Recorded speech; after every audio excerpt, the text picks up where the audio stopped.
ಮಂಡ್ಯ ಜಿಲ್ಲೆ ಶ್ರೀರಂಗಪಟ್ಟಣ ತಾಲೂಕಿನಲ್ಲಿರುವ ವಿಶ್ವವಿಖ್ಯಾತ ಕೃಷ್ಣರಾಜಸಾಗರ ಜಲಾಶಯ ಹೊಸ ದಾಖಲೆಯನ್ನು ಬರೆದಿದೆ.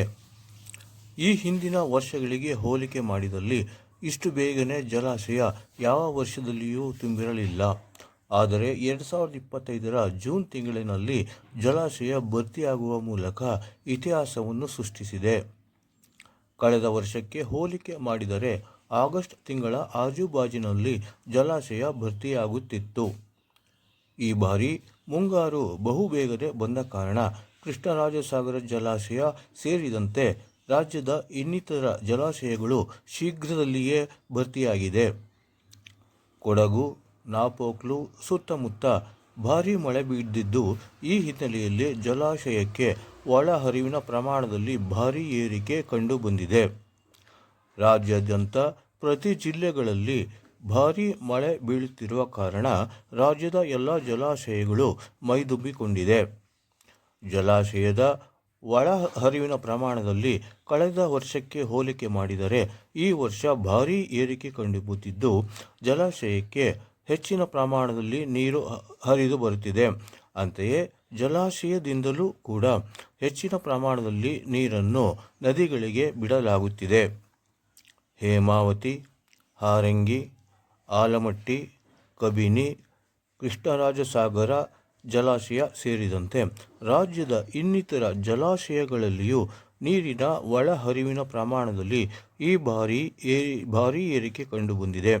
ಅಂತೆಯೇ ಜಲಾಶಯದ ಹೊರಹರಿವಿನ ಪ್ರಮಾಣದಲ್ಲಿಯೂ ಭಾರೀ ಏರಿಕೆಯಾಗಿದ್ದು, ಕೃಷ್ಣರಾಜಸಾಗರ ಜಲಾಶಯದಿಂದ ಹೆಚ್ಚಿನ ಪ್ರಮಾಣದಲ್ಲಿ ನೀರನ್ನು ಹೊರಬಿಡಲಾಗುತ್ತಿದೆ.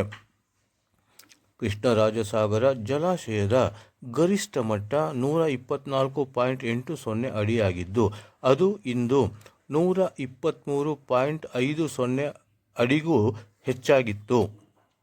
ಜಲಾಶಯಕ್ಕೆ 73,500 ಕ್ಯೂಸೆಕ್ಸ್ ನೀರು ಹರಿದು ಬರುತ್ತಿದ್ದು, ಜಲಾಶಯದಲ್ಲಿ 47 ಟಿಎಂಸಿ ನೀರು ಸಂಗ್ರಹವಾಗಿತ್ತು.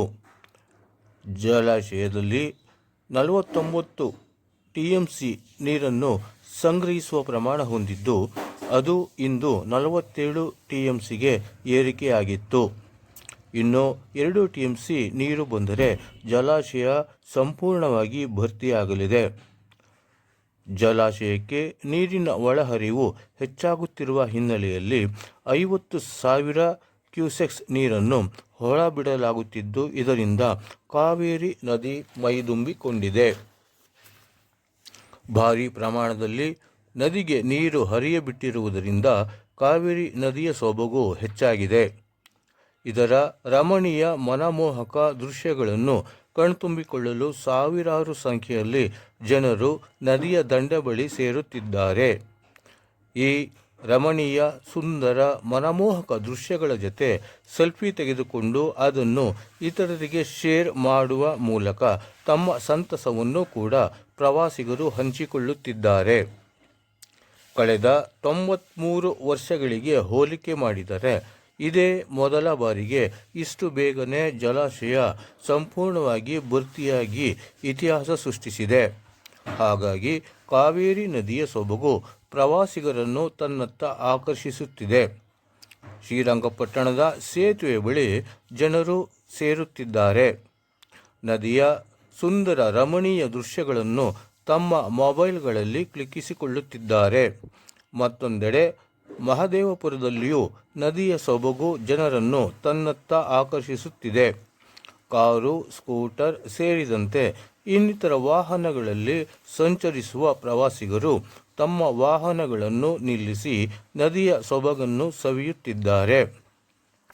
ಶ್ರೀರಂಗಪಟ್ಟಣದ ಸೇತುವೆ ಬಳಿಯೂ ಸಾವಿರಾರು ಸಂಖ್ಯೆಯಲ್ಲಿ ಸಂಚರಿಸುವ ಪ್ರವಾಸಿಗರು ಕೂಡ ಇಳಿದು ನದಿಯ ಸೊಬಗನ್ನು ಸವಿಯುತ್ತಿದ್ದಾರೆ. ಒಟ್ಟಾರೆ ಕಾವೇರಿ ನದಿ ನೀರಿನ ಸುಂದರ, ರಮಣೀಯ, ಮನಮೋಹಕ ದೃಶ್ಯಗಳನ್ನು ಪ್ರವಾಸಿಗರು ಕಣ್ತುಂಬಿಕೊಳ್ಳುತ್ತಿದ್ದು, ಅಂತೆಯೇ ಕಾವೇರಿ ನದಿ ಕೂಡ ಪ್ರತಿಯೊಬ್ಬರನ್ನು ತನ್ನತ್ತ ಸೆಳೆಯುತ್ತಿದ್ದಾಳೆ.